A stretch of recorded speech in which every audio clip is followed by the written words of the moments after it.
Captain Ajay Singh Yadav की राजनीति को थोड़ा सा समझ लें आप। लोकसभा चुनाव से पहले उन्होंने जैसे ही कहा कि मैं चुनाव नहीं लड़ना चाहता, लोकसभा चुनाव से कुछ महीने पहले जी।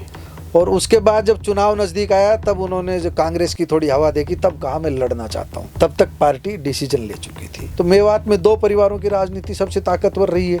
तो दोनों परिवारों में से एक परिवार जो है वो पूरी तरह जाकिर हुसैन का सबसे मजबूत है।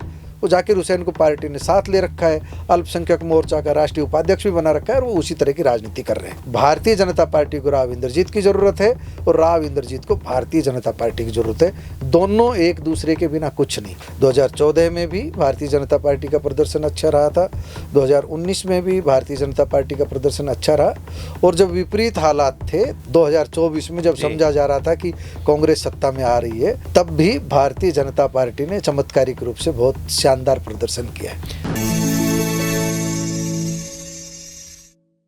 नमस्कार, दी हरियाणा टॉक्स में आपका स्वागत है। आज स्टूडियो में मेरे खास मेहमान हैं महेश वैद्य जी, जो कि सीनियर पत्रकार हैं और साउथ हरियाणा में लंबे समय तक इन्होंने पत्रकारिता की है। अब भी अपना एनजेपी हरियाणा यूट्यूब चैनल चलाते हैं, अपना अखबार भी चलाते हैं। तो आज हम महेश वैद्य जी से बात करेंगे साउथ हरियाणा की राजनीति को लेकर। वैद्य जी, स्टूडियो में आपका स्वागत है। वशिष्ठ जी, धन्यवाद आपका, आप मुझे बिठा लेते हो। जी। तो देखो, साउथ हरियाणा जो है ना, हरियाणा की राजनीति में अलग से महत्व रखता है। जी। चाहे राव इंद्रजीत की बात करे, राव नरबीर की बात करे, और जब कांग्रेस ने अपना प्रदेश अध्यक्ष बनाया राव नरेंद्र सिंह को, वो भी साउथ हरियाणा से ही है। तो आजकल जो साउथ हरियाणा में किस तरह की राजनीति होती है? वशिष्ठ जी, साउथ हरियाणा की राजनीति को समझने के लिए पहले ना पूरे साउथ हरियाणा की व्याख्या करके चलना होगा। जी। अभी तक साउथ हरियाणा को अपनी अपनी सुविधा के हिसाब से सब लोग एक जब कभी ज़रूरत पड़ती है तो फरीदाबाद की बेल्ट को भी फरीदाबाद, गुरुग्राम, पलवल, रेवाड़ी और कुछ लोग भिवानी तक के एरिया को शामिल कर लेते हैं। इस झज्जर को भी उसमें शामिल कर लेते हैं, झज्जर के कुछ इसको, तो ये साउथ हरियाणा की बेल्ट। लेकिन विशेष रूप से जब साउथ हरियाणा का जिक्र करते हैं तो एक बेल्ट आ जाती है अहिरवाल बेल्ट, मेवात बेल्ट, और दूसरा जो है साउथ हरियाणा में हम फरीदाबाद को ले लेते हैं जो। लेकिन जब साउथ हरियाणा की राजनीति की बात करते हैं, जो मैंने 3-4 जिले बताए हैं, गुड़गांव, फरीदाबाद, इसी को लगा लीजिए फरीदाबाद लोकसभा, कुछ हिस्सा भिवानी महेंद्रगढ़ लोकसभा का, ज़्यादा हिस्सा बल्कि कुछ हिस्सा नहीं, और एक हिस्सा गुड़गांव लोकसभा के अलावा रोहतक लोकसभा का भी थोड़ा सा हिस्सा, जो कोसली, झज्जर, ये जो एरिया, ये साउथ हरियाणा है। इसकी पूरी की पूरी हम राजनीति की बात करें तो आज के दिन ये समझा जाता है कि भारतीय जनता पार्टी का कब्जा है। 2014 में भी भारतीय जनता पार्टी का प्रदर्शन अच्छा रहा था, 2019 में भी भारतीय जनता पार्टी का प्रदर्शन अच्छा रहा और जब विपरीत हालात थे 2024 में जब समझा जा रहा था कि कांग्रेस सत्ता में आ रही है, तब भी भारतीय जनता पार्टी ने चमत्कारिक रूप से बहुत शानदार प्रदर्शन किया है। तो ये भारतीय जनता पार्टी का वोट बैंक है कि राव इंद्रजीत का है? थोड़ा सा हम बताएं। देखिए, एक बार यादव बेल्ट की बात करें हम। यादव बेल्ट में जो सबसे ताकतवर चेहरा है, पहला सबसे ताकतवर चेहरा है राव इंद्रजीत सिंह का, जो अहिर बेल्ट कहते हैं। अहिर बेल्ट के साथ साथ थोड़ा सा मेवात का एरिया, गुरुग्राम, महेंद्रगढ़, रेवाड़ी, 3 जिले तो ये हो गए बिल्कुल एकदम क्लियर कट। और चौथा थोड़ा सा जो है हम ये कह लें कि हांसी वगैरह में जहाँ जहाँ यादव बहुल एरिया है, उसमें राव इंद्रजीत सिंह का बिल्कुल मतलब अपना जनाधार है, उसके अपने समर्थक हैं। तो उनकी वजह से हम ये समझ सकते हैं कि 1 और 1 मिल करके 11 हुआ। 1 और 1 मतलब भारतीय जनता पार्टी की अपनी ताकत और दूसरी राव इंद्रजीत सिंह की ताकत, इस तरह थे। भाजपा इस बात को जानती थी, इसलिए ने यादव का जो बड़ा चेहरा है उसके रूप में राव इंद्रजीत सिंह को पकड़ा हुआ है। पकड़ा हुआ मैं इसलिए कह रहा हूँ, उनको जाने नहीं दिया जी। उनको रोकने के लिए भारतीय जनता पार्टी ने समझौता भी किया, उनको 5 सीटें ऐसे दे दी कि आप लड़ाइए, अपने चेहरे लड़ा लीजिए, और राव इंद्रजीत ने अपने चेहरे लड़ाए। और परिवार में जैसे बोलते हैं भारतीय जनता पार्टी के परिवार में एक परिवार से एक राजनेता बनेगा या एक आदमी राजनीति करेगा, वहाँ पे भी कहीं ना कहीं कंप्रोमाइज़ किया है। इस बार कंप्रोमाइज़ करना ही था। इस बार भारतीय जनता पार्टी के सामने पूरी तरह सत्ता बचाने की चुनौती थी। भाजपा भी इस बात को जानती थी, इसलिए समझौते किए। तो मैं जो यादवों का जिक्र कर रहा था, जो यादव का सबसे बड़ा लीडर है राव इंद्रजीत, वो पकड़ लिया जी। दूसरा वहां पर जो बड़ा नेता है यादवों में, राव नरबीर सिंह है। आपने देखा होगा चुनाव से पहले गुरुग्राम के साउथ सिटी एरिया में एक राव नरबीर सिंह ने सभा की और उसने क्या कहा, एक बहुत बड़ी बात कही थी, आपको याद हो कि यार मतलब एक ऐसा शब्द इस्तेमाल किया, साला टिकट काट दी, जैसे अमित शाह के मुंह से फिसल जाता है कि साला टिकट काट दी। उसने नाम लेकर के कहा राव मोहर सिंह का पोता, राव महावीर सिंह का छोरा, और उसकी टिकट काट दी। भाई चुनाव लड़ूंगा, ये ना लड़ा होगा तो और कोई तैयार है भाई, मतलब अपने समर्थकों के टिकट वितरण से एक दिन पहले कह रहे थे। उसी समय अमित शाह ने उनको बुला लिया था। भाजपा जानती थी कि अगर नरबीर भी खिसक गए तो 2-4 सीट खिसक जाएगी, असर पड़ेगा, क्योंकि मुकाबला बहुत कांटे का माना जा रहा था। तो भारतीय जनता पार्टी ने कूटनीति से काम लिया, राव नरबीर सिंह को भागने दिया और राव इंद्रजीत सिंह के सामने तो समझौता कर ही लिया। 5 सीटें जो मैं बता रहा हूँ उनको ऐसे चेहरों को दे दी कि जिनको राव चाहते थे दे लीजिए, पसंद के, और 5 ऐसे कि भारतीय जनता पार्टी के नामों का ये पैनल है, उस पर मोहर लगवा ली। जैसे हम उदाहरण लें, तेजपाल तंवर को राव इंद्रजीत की सहमति ली गई, मुकेश शर्मा है, राव इंद्रजीत की सहमति ली गई। तो अब जो वहां पर परिस्थिति है वो यही है कि राव इंद्रजीत सिंह का पार्टी में दबदबा है। लेकिन भारतीय जनता पार्टी शुरू से ही, और भी पार्टियां कोशिश करती है कि राव का तिलिस्म किसी तरह तोड़ा जाए और पार्टी का तिलिस्म कायम किया जाए, इसलिए बीच बीच में प्रयोग करते रहते हैं। जैसे मानेसर नगर निगम में प्रयोग किया। मानेसर नगर निगम अकेला हरियाणा का ऐसा नगर निगम था जहां भाजपा मात खा गई, और वो अकेला ऐसा नगर निगम था जहां राव इंद्रजीत का पसंद का कैंडिडेट नहीं था। वहां पर मनोहर लाल और नायब सैनी, सब पूरी भारतीय जनता पार्टी ने मिल करके राव नरबीर सिंह को भी राजी करके सुंदरलाल को वहाँ चुनाव लड़वाया, और सुंदरलाल चुनाव हार गए, और वहाँ डॉक्टर इंद्रजीत यादव चुनाव जीती। डॉक्टर इंद्रजीत यादव बेशक निर्दलीय, लेकिन राव इंद्रजीत उनके कार्यक्रमों में पहुंचते हैं और राव इंद्रजीत के कार्यक्रम में उन्हीं की कार्यकर्ता है, ये कह सकते हैं। हाँ, बिल्कुल कह सकते हैं, उनमें कोई दो राय नहीं। और वो तो कहते हैं नाम लेकर के चुनाव जीते हैं, वो तो बिल्कुल जीते हैं।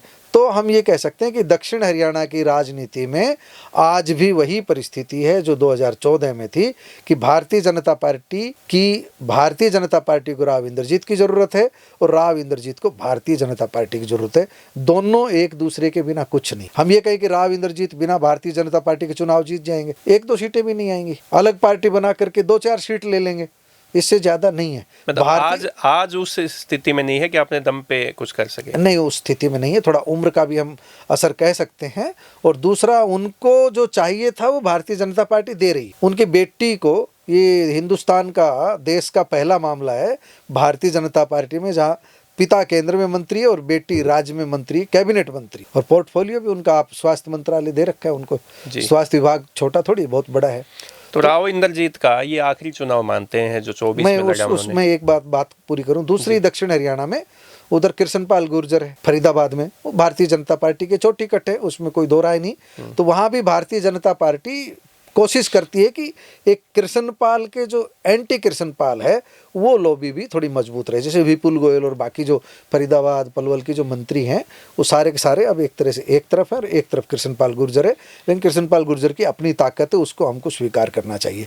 तो जो दक्षिण हरियाणा की जिस राजनीति की हम बात करते हैं उसमें एक बच गया मेवात में पार्टी ने, मनोहर लाल जब चीफ मिनिस्टर थे उसी समय एक प्रयोग किया था, जाकिर हुसैन को अपने पाले में ले लिया था जी। तो मेवात में 2 परिवारों की राजनीति सबसे ताकतवर रही है। तो दोनों परिवारों में से एक परिवार जो है वो पूरी तरह जाकिर हुसैन का सबसे मजबूत है।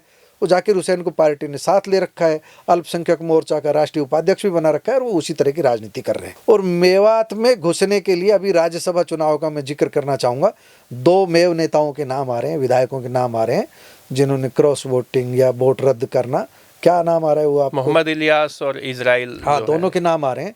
तो दोनों के नाम आ रहे हैं कि कहीं न कहीं कोई सोच सकता था कि मेवात से भारतीय जनता पार्टी के पक्ष में या भारतीय जनता पार्टी को लाभ पहुंचे, ऐसा कोई कदम प्रत्याशी के लिए। हाँ, तो मतलब वो भाजपा समर्थित है, वो बेशक भाजपा का ही माना जाएगा उसको। जी। उसके लिए कहीं न कहीं मेवात का नेता कोई आगे मदद के लिए आगे आ सकता है, नहीं सोचा जा सकता था। तो हम यही कह सकते हैं कि आज के दिन तो दक्षिण हरियाणा में भारतीय जनता पार्टी ताकतवर है, लेकिन हम ये बता दें कि भारतीय जनता पार्टी इसलिए ताकतवर है क्योंकि वहाँ पर जो बड़े चेहरे हैं वो भारतीय जनता पार्टी ने अपने साथ जोड़ रखे हैं।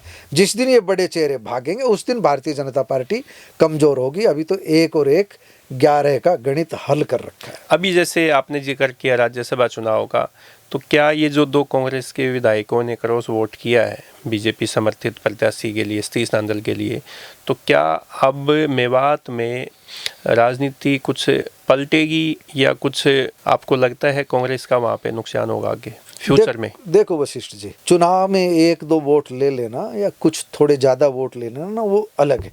सवाल विचारधारा का है। जो मेवात क्षेत्र है, जो नूह जिला है, उसकी जो 3 विधानसभा सीटें, आगे तो परिसीमन में पता नहीं क्या परिस्थिति होगी, वहां पर विधायकों के वोट लिए जा सकते हैं। जनता का वोट अभी भारतीय जनता पार्टी के पास नहीं जाएगा। मेवात में भारतीय जनता पार्टी के लिए अच्छी खबर नहीं आएगी। जाकिर हुसैन जैसा जो ताकतवर चेहरा था वो चुनाव नहीं जीत पाया जी। तो आप समझ सकते हैं वहाँ से अच्छी खबर भारतीय जनता पार्टी के लिए नहीं आएगी। बल्कि भारतीय जनता पार्टी को तो दूसरे जो नॉन मुस्लिम क्षेत्र हैं, जो बाकी उसमें उसी में ताकत लगानी पड़ेगी। और भारतीय जनता पार्टी की अपनी जो सबसे बड़ी ताकत है वो गुरुग्राम और बादशाहपुर विधानसभा क्षेत्रों में सबसे ज़्यादा वोट भी दोनों विधानसभा क्षेत्रों में। आप समझ सकते हैं कि कितनी विपरीत हालात थे।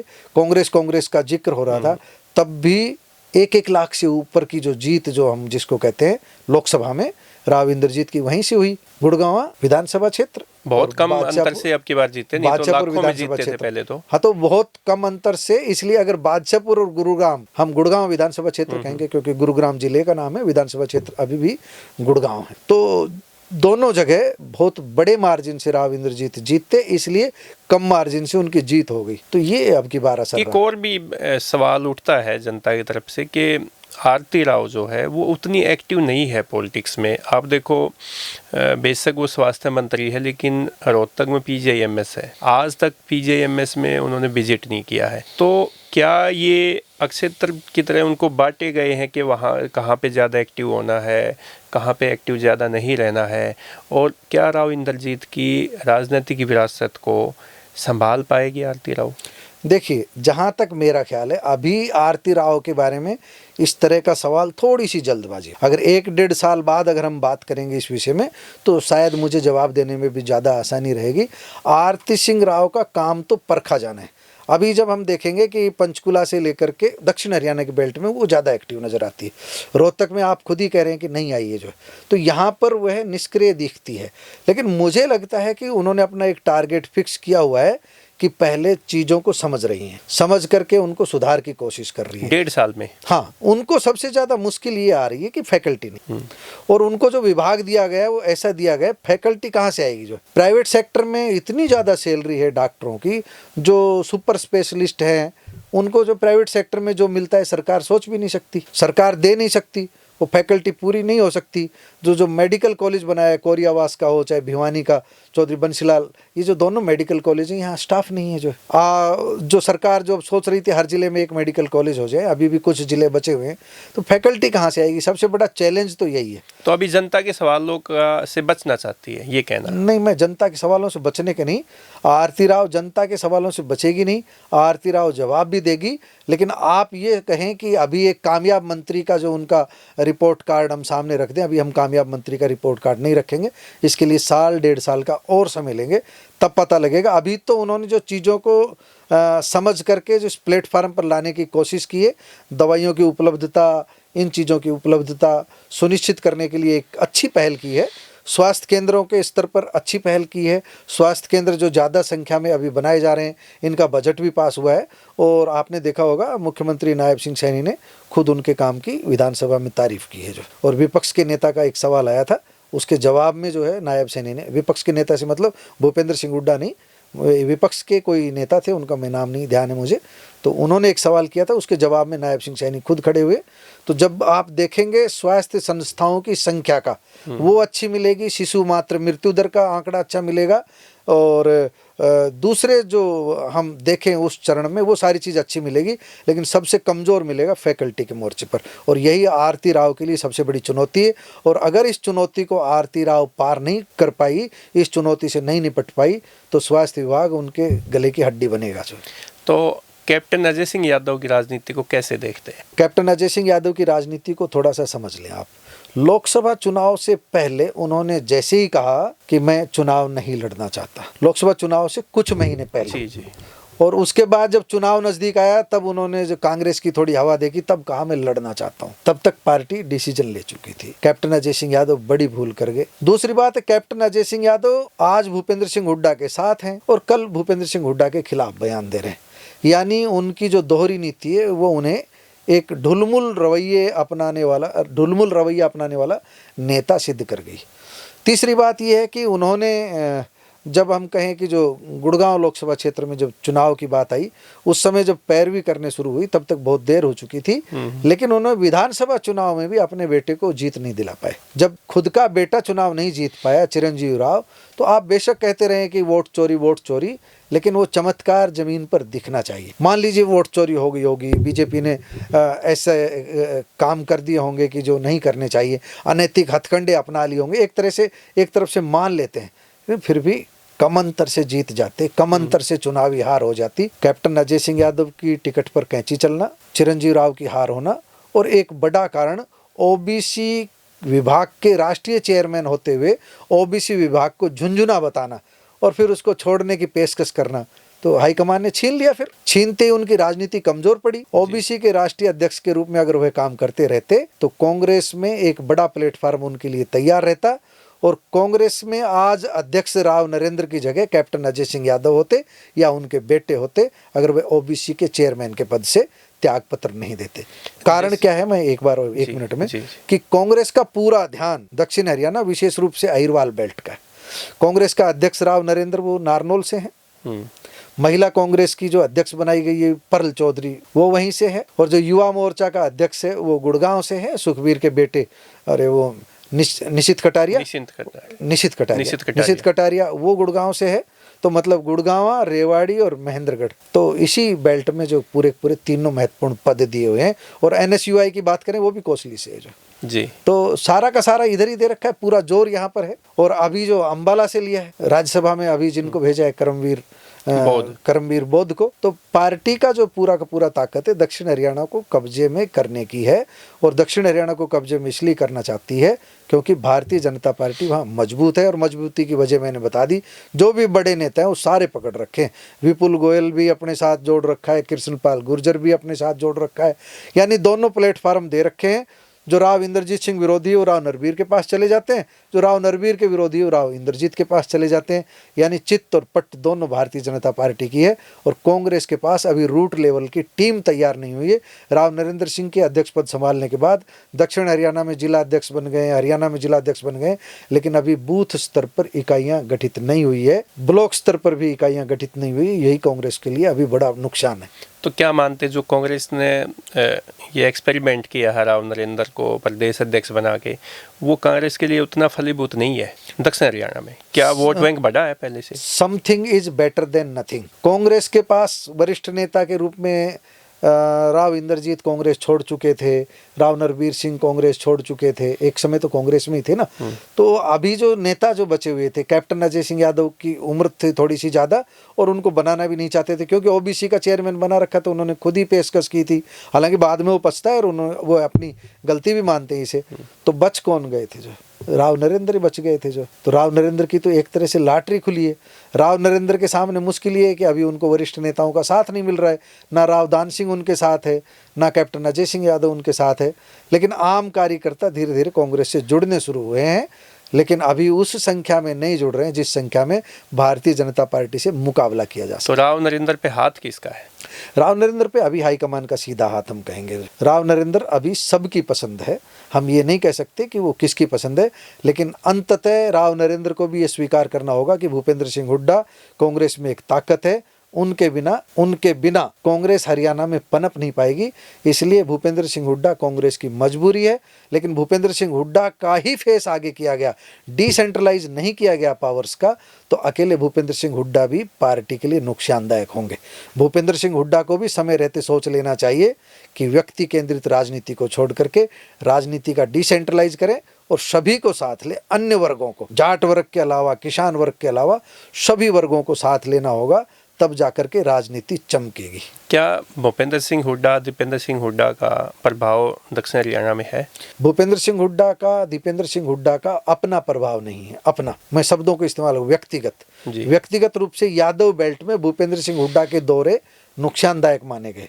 लेकिन कुछ उदाहरण में दूं, जैसे हिसार में आदमपुर की सीट जीती गई चंद्र प्रकाश की, तो चंद्र प्रकाश केवल ड्यू टू भूपेंद्र सिंह हुड्डा जीते।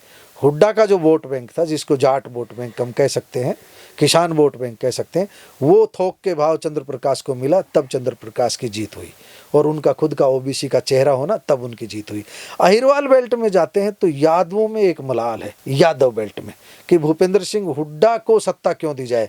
जब इंद्रजीत ललकार कर कहते हैं कि हुड्डा को सत्ता जब मिलेगी ना, जब हम देने देंगे, वो छाती में मुक्का मार करके तो क्या वहाँ पे वो जाट वर्सेस यादव है या कोई और फैक्टर? जाट वर्सेस यादव बन जाता है वहां पर, हाँ बनता है। और उसके लिए भूपेंद्र सिंह हुड्डा की ताकत कब नजर आता है? जब दान सिंह उनके साथ खड़े रहते हैं, जब दूसरे कांग्रेसी नेता उनके साथ खड़े रहते हैं, तो भूपेंद्र सिंह हुड्डा के साथ जब वहां का यादव नेता खड़ा रहता है, जब वो मजबूत नजर आते हैं, जब जगदीश यादव खड़े रहते हैं। लेकिन उन्हें इनकी संख्या बढ़ानी होगी। कैप्टन अजय सिंह यादव बेशक चाहे उनके दुकान में कम सामान था, राव इंद्रजीत जितनी ताकत नहीं थी, लेकिन भूपेंद्र सिंह हुड्डा चाहते तो उन्हें जोड़े रख सकते थे। लेकिन भूपेंद्र सिंह हुड्डा ने एंटी इंद्रजीत नहीं, एंटी कैप्टन जो चेहरे थे उनको ताकत देने का काम किया। इसी तरह सबकी अपनी राजनीति है। तो भूपेंद्र सिंह हुड्डा की राजनीति, अगर अहिरवाल बेल्ट में उन्हें अपनी पकड़ बनानी है, तो वहाँ के नेताओं को ही ताकतवर बनाना होगा जो है।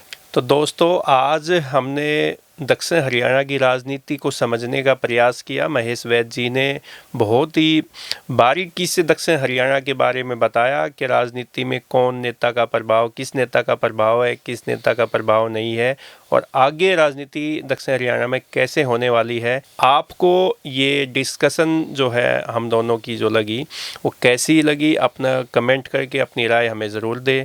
महेश वैद्य जी, आपने हमें समय दिया, आपका बहुत बहुत धन्यवाद। धन्यवाद आपका भी।